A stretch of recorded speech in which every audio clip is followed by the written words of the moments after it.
Welcome to the DoubleACS Daily News. The Attleboro Arts Museum recently held their annual Poetry Slam. The event gave area poets an opportunity to perform and to compete against each other in a friendly competition. My name's Simone Beaubien, and I'm the annual host of the Attleboro Arts Museum Poetry Slam. For more than 10 years, we've been presenting original poetry in a competitive format with poets that we bring usually from Boston, sometimes from Providence, and open micers that we invite from the local scene to present their poetry in this beautiful, tiny museum. Tonight we had 6 contestants. They all came down from Boston to fight against each other for a cash prize put up by the museum sponsorship. So each of the poets has, of course, their own creative process, but all of these poets that we saw tonight were folks who partake in both a national and local community where they dialogue with each other's work and with each other individually about what they experience as poets or as people moving through the world. So some of the pacing that you hear in slam is a national style or a national dialogue or a local dialogue. So a lot of our poets tonight have been listening to one another and listening to them listen to themselves create their own work in the same space for some time. Failed ode to Justin Bieber. As pictured in the poster I tore out of a teen magazine and kept taped to my ceiling for all of 6th grade. Justin, let me tell you one time, I used to be crazy for you. And yeah, I thought that should be me holding your hand.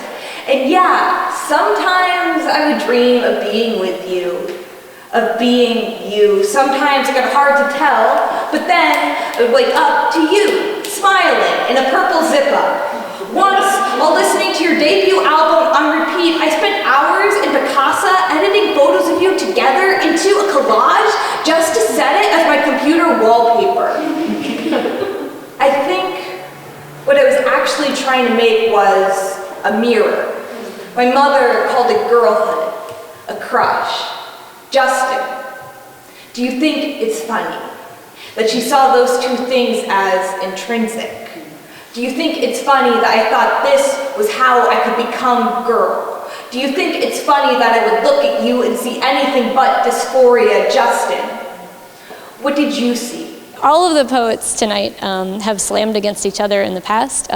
2 of the poets in the semifinals were previously coordinators of the Emerson Poetry Project at Emerson College, so they've both run the whole show over there. And then the other half of the semifinal pairing was 2 bartenders from the Cantab Lounge, which is the venue where we run our weekly Poetry Slam in Cambridge. Anyone who lives near any major city in the country, you can probably Google Poetry Slam plus your city and find a scene. And there are many collegiate poetry slams around the country as well, which invite folks of all ages to participate in their open mics and slams, even if they're not able to compete for a national spot.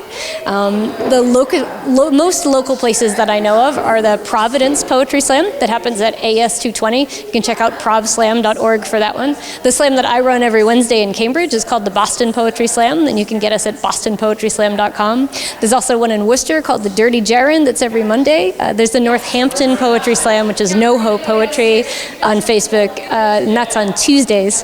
And you'll find lots of other readings that I don't know about that are definitely happening with the excitement that slam brings. Sometimes people just throw a one-off because it's pretty easy. It's like a little bit like soccer. All you need is a ball and a field or 6 poets and some poems. I just want to thank the museum for having us back every year. We have a great time. The space here is really welcoming, and it's great to be here. That's it for today's update. You can watch all of our content by visiting our website at DoubleACS.com, by downloading the DoubleACS mobile app, or if you have a Roku, you can search for the DoubleACS Roku channel. For DoubleACS News, I'm Austin Ricketts.